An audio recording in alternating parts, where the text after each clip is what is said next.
Oi, gente!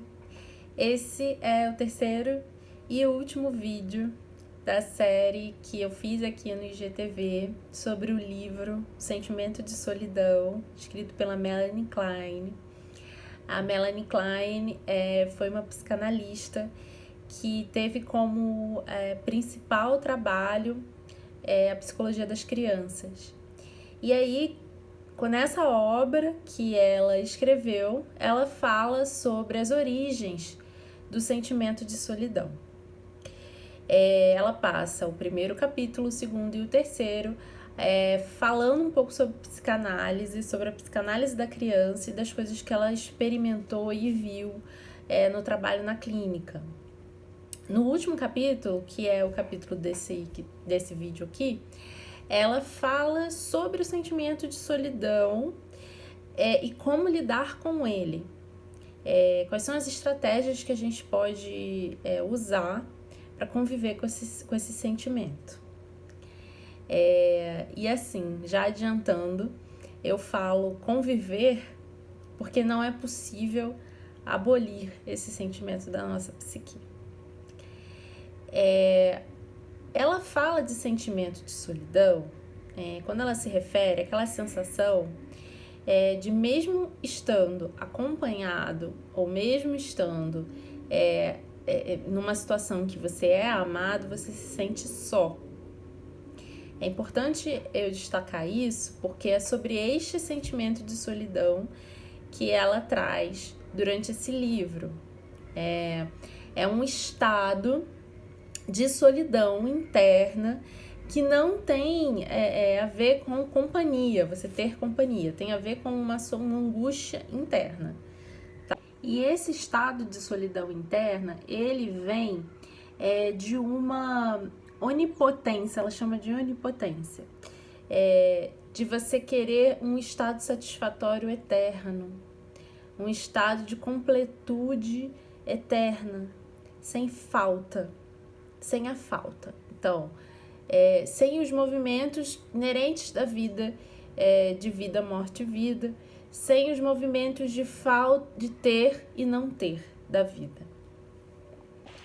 Isso dá essa vontade de uma completude perfeita, se dá por conta do sentimento de ansiedade persecutória dos outros vídeos. Lembra que eu contei para vocês que a criança ela se sente muito ansiosa quando não tem as necessidades dela atendidas?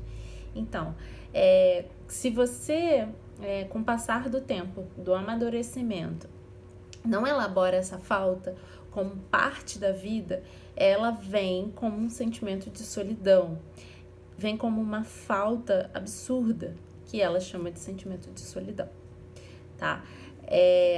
A partir daí, ela vai desenrolando durante esse capítulo alguns pontos a respeito das doenças mentais, dos transtornos mentais e essa relação com o sentimento de solidão. Nesse aspecto, eu não vou entrar muito a fundo aqui, porque tendo ou não transtorno mental, ela fala que esse sentimento de solidão ele existe em todos nós. Alguns com uma ênfase maior, invadindo mais a psique de algumas pessoas, e em outros, uma ênfase menor, fazendo com que seja só uma angústia, só um sentimento de solidão, de estar sozinho, tá? E aí, ela dá algumas dicas pra gente de como mitigar esse sentimento de solidão, eu acho muito legal. Ela traz algumas questões assim, como a bondade. Ela fala que a bondade mitiga o sentimento de solidão, porque a partir do momento que você lida com essa ansiedade persecutória, de necessidade, como parte inerente, você passa a não entender o outro como mal. Porque lembra que a criança entende que a mãe é má porque ela não satisfaz as necessidades dela? Então, ela fala que você, internalizando um sentimento de bondade em você, você vai projetar no outro também uma bondade. E com isso, a sua ansiedade de estar sozinho, ela vai diminuir, porque você vai entender que as pessoas não estão se afastando de você ou não estão satisfazendo suas necessidades para te perseguir. não é pessoal. Porque o grande problema do sentimento de solidão e da ansiedade persecutória é que a psique entende que tudo é pessoal. Porque um dia, isso lá na infância, lá na eternidade, foi pessoal, né? Não tinha essa diferenciação entre mundo e criança. O problema é que quando isso é levado para a idade adulta, tudo se torna pessoal. Então, ela fala, bom, confia no outro, confia em você primeiro. Então, ela traz a bondade e a confiança. Confia em você, nas suas potencialidades, em quem você é. E a partir daí, você vai conseguir confiar no outro. A gente só consegue dar ao outro aquilo que nós temos.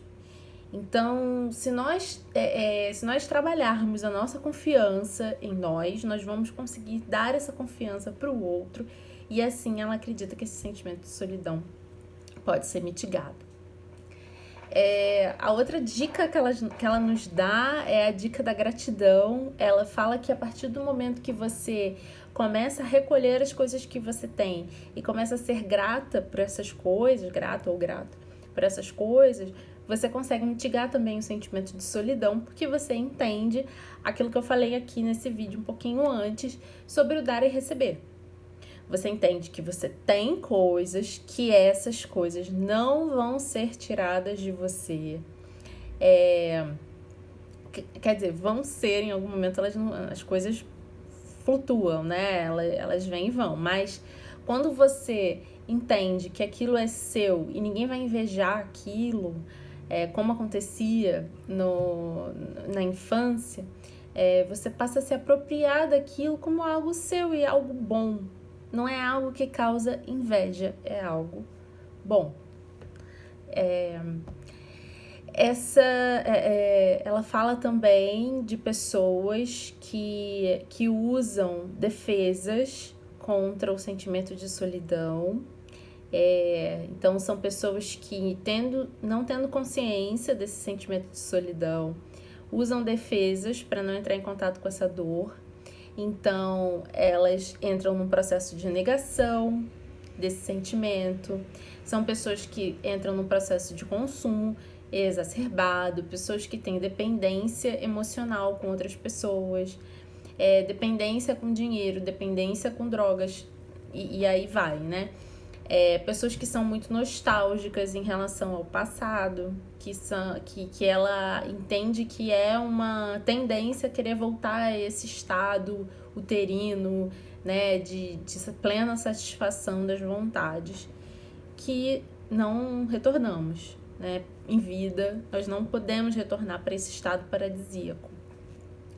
E é por isso que ela entende que não há formas de você eliminar esse sentimento de solidão, porque ele é causado por uma vontade de estar num lugar paradisíaco, onde não há necessidades, onde a falta não existe. E esse lugar em vida não é possível de se ter. Então, até as dicas que ela dá em relação à terapia, né, que ela coloca a terapia também, lógico, como uma forma de mitigar esse sentimento, uma das coisas que ela fala na terapia é você saber suportar esse sentimento, assim como outros sentimentos que nós temos, ele passa, ele acaba, e você aprender a segurar ele, suportar enquanto ele tá ali, que daqui a pouco ele vai passar. Para isso você precisa ter um forte ego, você precisa trabalhar a sua confiança em você, você precisa trabalhar esse sentimento de onipotência, ou seja, de achar que tá todo mundo contra você, ou que tá todo mundo te abandonando, ou que o mundo gira em torno de você. Trabalhar essas questões para poder chegar a um consenso com esse sentimento de solidão, porque é tudo isso que a gente consegue fazer, tá?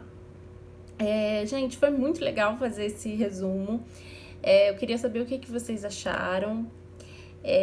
Tudo isso, importante falar que assim, tudo isso que eu tô trazendo aqui são ações inconscientes. Nós não somos seres totalmente racionais e conscientes. Nós temos uma parte emocional que precisa ser trabalhada, precisa ser olhada. E tudo isso que eu falei, ansiedade persecutória, sentimento de solidão, são ações inconscientes. tá? São contra a nossa vontade consciente. Então, por isso que é importante a terapia, por isso que é importante olhar para as emoções. Porque se nós não olharmos para elas, nós somos tomadas e vem aquela expressão, né? Nossa, como é que eu fiz isso? Né? Quando a gente age por impulso ou quando a gente age sem entender por que está fazendo alguma coisa, saímos de si, né? Então, a terapia é muito importante para ter alguém que te coloque em contato com você mesmo e te tire dessas emoções quando elas invadem. As emoções não são coisas que a gente pode eliminar da nossa vida, nem controlar, mas a gente pode conviver com elas. E esse é o papel da terapia. Conviver com o inconsciente, conviver com essas movimentações que, como vocês podem ver, né? E a psicanálise traz muito isso. Tem movimentações que são arcaicas demais, são muito antigas, são de nossa tenridade. E mesmo com 30, 40, 50 anos, a pessoa continua agindo inconscientemente com sentimentos primitivos de quando ela era muito criança. Tá? Bom, gente, até a próxima. Foi muito legal fazer esse vídeo e depois me conta o que vocês acharam. Um abraço.